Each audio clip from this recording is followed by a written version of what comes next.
So remember when smartphones used to get cheaper over time? Yeah, me neither. Apple has officially confirmed the price increases are here because apparently the universe looked at Apple's prices and thought, that's still not expensive enough. And this time, Apple didn't just quietly adjust a few products. They rolled out price hikes across much of the Mac and iPad lineup, plus a few other devices. In this video, we're going to look at why it's happening and just how bad the increases are and whether Apple actually has a good reason. Let's get to it.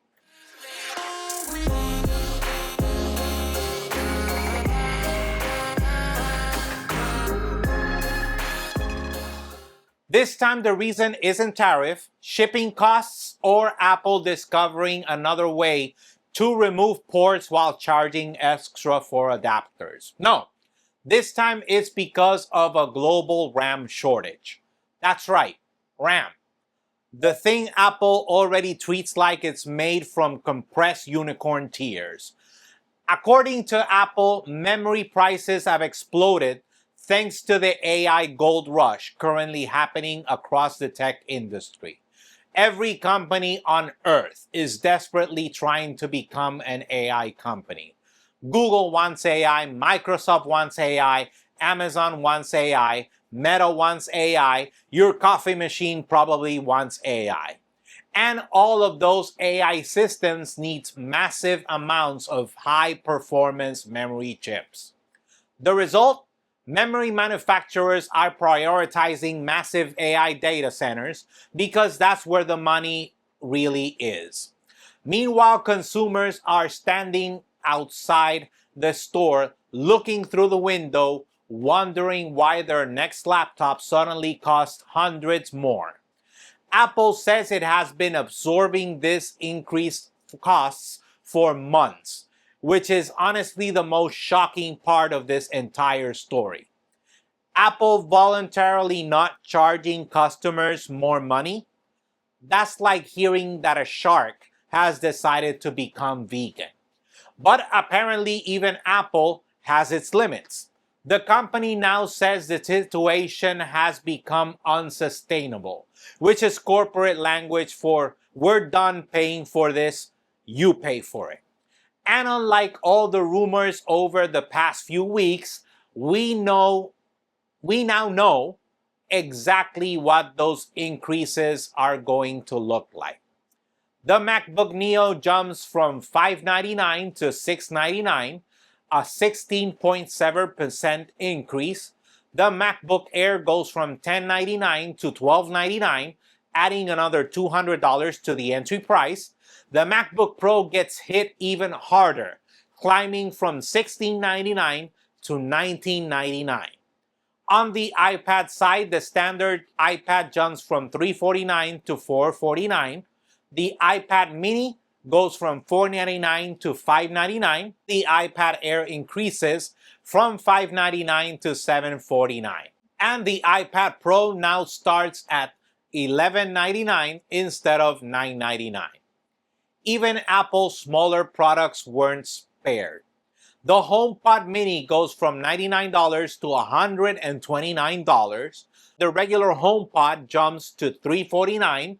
And somehow the biggest percentage increase belongs to the Apple TV, which shoots from $129 to $199. That's over a 54% increase. I don't know what they put inside the new Apple TV, but for that kind of increase, it better stream Netflix in 8K while making me breakfast. Interestingly, not everything went up, at least for now. iPhones, Apple Watches, and AirPods remain at their current prices. So if you were planning to buy one of those, congratulations. You've temporarily escaped Apple's latest wallet extraction program. The funniest part is that Apple's base models are still legendary for giving you just enough RAM to immediately consider upgrading. Imagine paying even more money and still getting a configuration that starts arguments on text forums every single day. At this point, I fully expect Apple to announce the iPhone 18 Pro Max Ultra AI Edition with a starting price of $24.99. And for that price, you'll get the phone, a charging cable, and a heartfelt thank you letter from Tim Cook. What's really interesting is that this isn't just an Apple problem. This could be a warning for the entire tech industry. AI companies are consuming hardware at a ridiculous pace, and eventually somebody has to pay for all that demand. Spoiler alert, it's probably us. And the worst part is that this doesn't look like a temporary price hike. Gizmodo has reported that industry analysts are already warning that laptop prices could increase by as much as 40% due to rising cost of memory, storage, and processors. In other words, a $900 laptop today could easily cost $1,200 tomorrow. And if you think these companies are going to absorb those costs for the sake of consumers, that's adorable. The strategy seems to be the same as always: protect profits margins and pass the bill on to consumers. In the end, the era of affordable computers may be coming to an end. Right when more people than ever need one for work, school, or ironically to use all those AI tools that helped create this mess in the first place. Think about it. Over the last few years, we've seen gaming consoles get more expensive, graphics cards become absurdly expensive, laptops get more expensive, smartphones get more expensive, and now even more memory shortages are pushing manufacturers to raise prices. At this point, buying technology feels less like shopping and more like applying for a mortgage. The scary part is that Apple isn't some small company struggling to survive.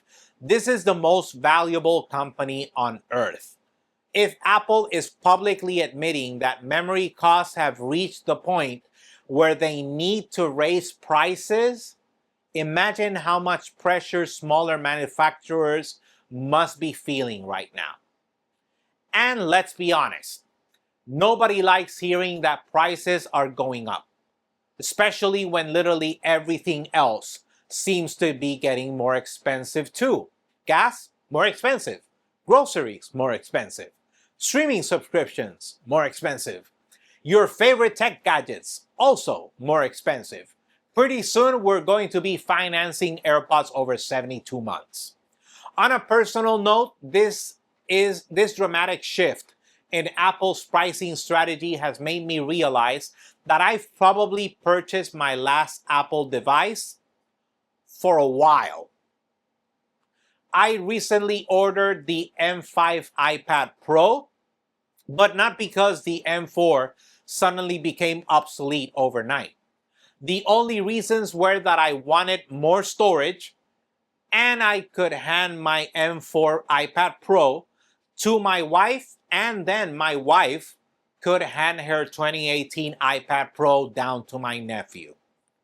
Think about what I just said for a second. In my family, we're literally passing down iPads like they're priceless family heirlooms. This belonged to your grandmother. Well, technically it belonged to your aunt first, but cherish it. The prophecy has become true. And for the first time ever, I bought an Apple device through Amazon instead of directly from Apple. Because during Prime Day, they had the exact model I wanted for $400 less than Apple's new price. Not that Apple cares. They already made their money. Amazon is basically paying customers to shop there while Apple sits back polishing its profit margins. What really gets me is that Apple had the perfect opportunity to throw the rest of the tech industry under the bus.